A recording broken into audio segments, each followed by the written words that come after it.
J'utilise la première bêta d'iOS 26,3 depuis plusieurs jours et je partage aujourd'hui mes impressions sur ses performances et son autonomie comparées à iOS 26,2. Tout d'abord, permettez-moi de clarifier deux points. Premièrement, l'affirmation selon laquelle le package d'installation pèse 8,52 Go n'est qu'une rumeur. La première bêta est bien plus légère. Deuxièmement, il est peu probable que le nouveau HomePod et le HomePod avec écran, ainsi que les autres produits domotiques révélés dans le code, soient commercialisés prochainement. Il faudra attendre l'amélioration de fonctionnalités comme Siri 2 et Apple Intelligence, peut-être avec iOS 26,4 ou iOS 27, et Siri 2.0 pourrait même intégrer les capacités de ChatGPT.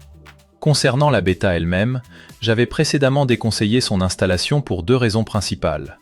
Premièrement, elle est globalement moins performante, moins conviviale, et sa batterie est moins bonne que celle de la version officielle. Deuxièmement, elle contient le plus grand nombre de bugs. Mes tests l'ont confirmé. En termes de performance et d'expérience utilisateur, les tests de référence ont affiché 3799 points pour le processeur monocœur et 9721 points pour le processeur multicœur.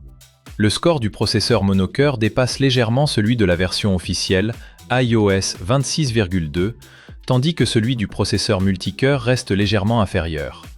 Cependant, les résultats des tests ne reflètent pas l'expérience utilisateur réelle. Les performances du système sont moyennes.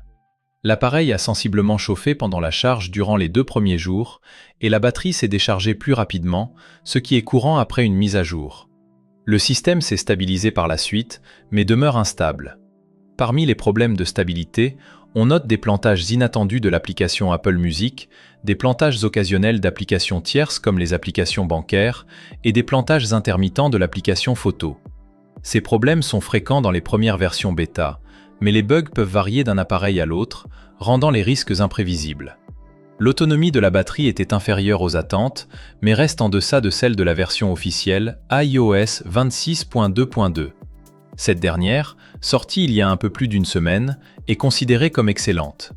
Apple devrait publier une version corrigée d'iOS 26.2.1 pour résoudre des bugs durant la 2e semaine de janvier. Cependant, le calendrier des mises à jour étant impacté par les fêtes de fin d'année, il est possible qu'Apple ne prenne aucune mesure dans l'immédiat.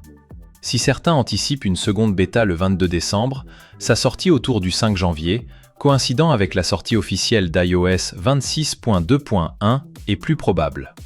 Par conséquent, toute amélioration supplémentaire devra être reportée. Pour rappel, certains utilisateurs ont déjà installé la bêta.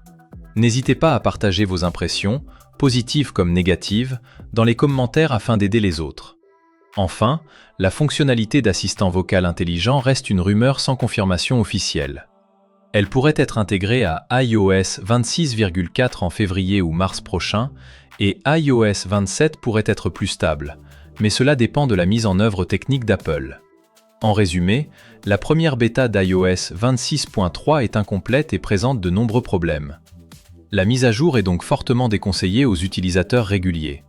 Attendre patiemment la sortie officielle est l'option la plus sûre. Abonnez-vous à la chaîne iPhone Page pour rester informé ou informé des dernières actualités.